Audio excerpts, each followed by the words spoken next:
Hi, my name is Divya Verma, and today is April 10th, and this is my IWA. I'm going to be talking about fashion as a mechanism for social stratification and identity construction. Fashion has been historically ingrained as a way to identify social class and economic standing simply by looking at an individual. My proposed research question that I looked at is how does fashion function as an overpowered function and mechanism for social stratification and identity construction in a contemporary society? This is my agenda for today.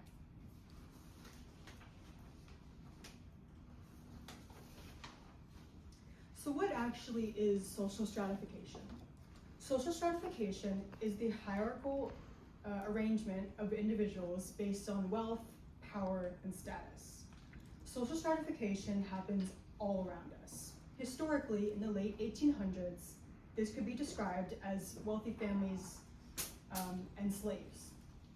Another example is education. Uneven distribution of educational opportunities and outcomes happens with some individuals or groups having access to better educational opportunities.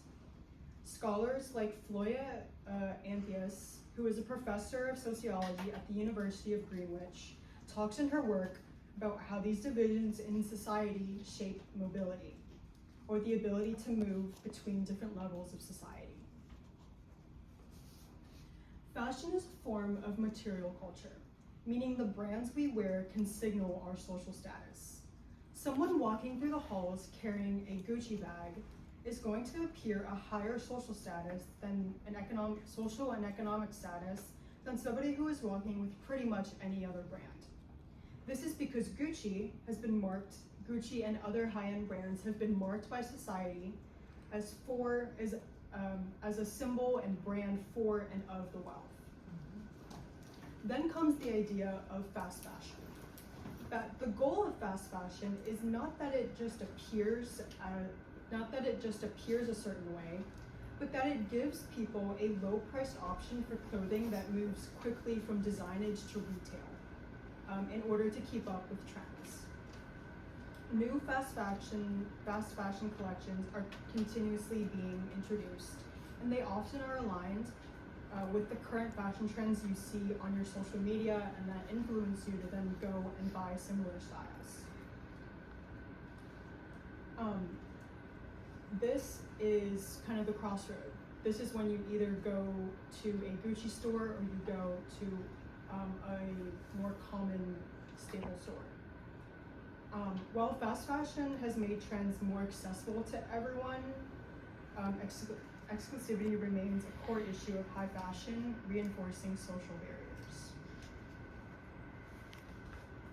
Cultural appropriation in fashion reflects power imbalances. For instance, festival goers wear Native American headdresses as fashion statements, ignoring their deep cultural significance. Native American headdresses are deeply symbolic as they represent leadership, honor, and respect. They are often earned through acts of service or bravery.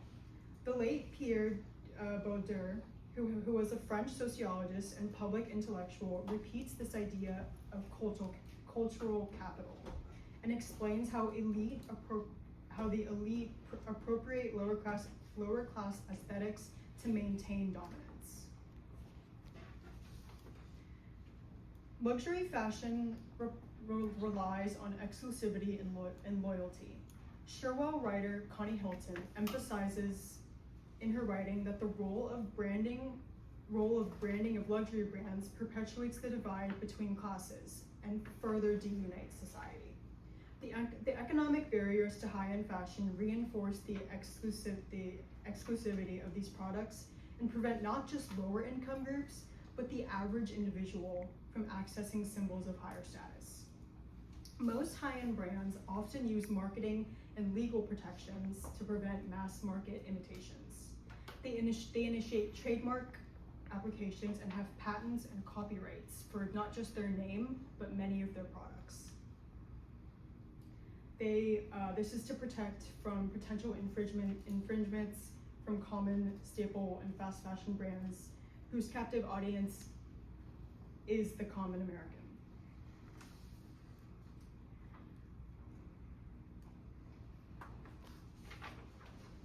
Fashion is like a cycle. Referring back to the stimulus package, nostalgia is defined by Johann Norberg in False Nostalgia as the word used by Swiss doctor Johannes Hofer in 1688 to describe the sad, obsessive desire of students, servants, and soldiers in foreign lands to return to their home. In this case, we're talking about young adults instead of soldiers and clothing trends instead of home. Nostalgia drives the return of past trends like flare jeans and early 2000s Y2K styles. However, abandonment keeps the industry dynamic. Once a trend becomes oversaturated, it's replaced, but it eventually comes back. The problem that I'm stressing today is that high-end products and brands are too exclusive and expensive for what you really get. Besides private reselling, there is no outlet for the common American to get a chance to access these luxury brands and purchase them at a more affordable price. My proposed solution is to establish more thrift stores that specialize in selling luxury items to the common American individual.